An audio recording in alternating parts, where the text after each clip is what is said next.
I have a take on the arrest of Seaking. And to make a lot of people react to it, I would say that I think arresting Seaking for the second time is kind of a necessary thing by the Nigerian law enforcement. Trust me, we all know that, Seaking is going to come out very soon, probably better, stronger, and perhaps he might even go there and he will find somebody else that have been in prison for a very long time, and he will come out and fight for those people, and they might get their freedom. Earlier, when Seaking went to prison the first time that he was being arrested, people said that, he talks too much and he talks violently and it doesn't make any sense, he's so abusive. And then he came out from jail or wherever he has been, and then when he continuously say what he's saying, people then say Seaking knows exactly what he's doing by saying that the IGP, the Inspector General of Police, is an expired police or something like that. And now Nigerians think Seaking overnight became a smart person, and the guy has logic and is deliberate about what he's saying. Just because a lot of us see him follow Mr. Omoyele Sowore. As much as I understand that jail is not good for anybody and I want the freedom of speech, I think for Nigerians, we also need to understand that there's a level to how we should express ourselves regardless of our point. And we need to also understand that when we begin to have audiences or a lot of people who listen to us, there are certain levels of things we should find comfortable to say. And there are some things that if we continuously encourage it, then we are going to make the whole generation or the whole society become degeneracy.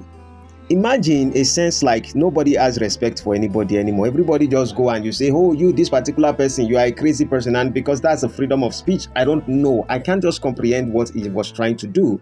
Knowing the kind of country that Seaking is coming from, knowing that all our law enforcement, they always like to intimidate and they like to oppress, just like the politicians, just like the government who put them in power. When you understand the kind of people that you are dealing with, shouldn't you be a little bit strategic? What is the strategy by calling the IGP an expired person and he knows that, you have audiences that listen to you? What is the strategy around it? He wants to go to jail.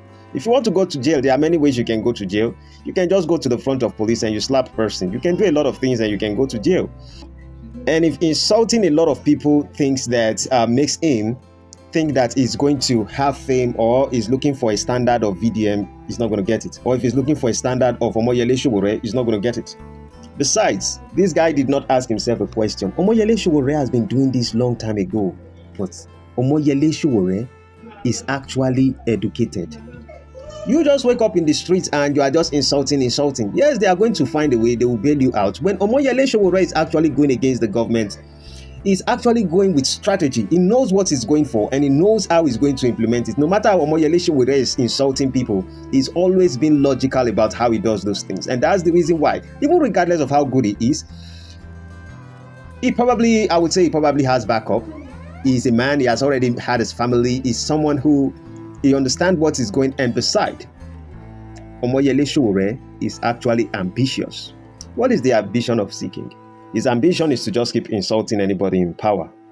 Yes, the likes of Omoyele Sowore would need him at this particular time just to keep blabbing and insulting everybody. And after a period of time, I pray Omoyele Sowore, if he has the good interest of Nigeria in mind, and we want young people to lead our country, if the Nigerians want it, Omoyele Sowore can become the president of the country. But if he does, do you think he would need someone like Seaking? What is the strategy or what is the importance? Seaking is just going to be a kind of portable in a version of politics. Just insult people. There's no strategy around your insult. In fact, Portable is a little bit wise. When Portable speaks, you will know he knows something. But Seaking just keep insulting a lot of people. And these are not people that somebody like you can have any conversation with. Everybody, nadi this, nadi that, nadi. I don't know. I believe that after this, a lot of people who think like him would also say, you're afraid, you are not speaking the truth. I have spoken against the IGP. I've spoken against all these people every single time, but we need to be logical. I don't know. We talk about democracy. Maybe we think democracy, just because it is freedom of speech, that it is freedom of having discussion, of expressing yourself. But you must also understand how or where you are expressing yourself to. Because this country, number one, first of all, no matter how we talk about democracy, we don't have democracy in Nigeria. Number one, if Seaking was in US, for example, and he expresses himself the way he does, nobody would even listen to him because everybody would be like, who is this guy? He's just talking. There's no substance to what he's saying, no logic. What can we learn when he speaks? He just insults. Everybody's just like, this guy, you get mine, though. It's just like a guy that is swinging and dancing around a bull and dancing and seeing what the bull would do, or playing with crocodile or playing with lion. Nigeria is actually like a zoo, just like Nnamdi Kanu would say, or the Biafran people. I'm actually a Yoruba. But it's a zoo where you need to understand that in this zoo, we have wild animals, and wild animals are the ones who find themselves in power. And so, anyone that challenges them in any form, they would go after that person. In a sense, what I mean is this: animals would always want to show aggression and oppress the weaker ones. In a sense, who is the animal in the context of what I have said? Do you think it is the man in uniform or the man that expresses himself?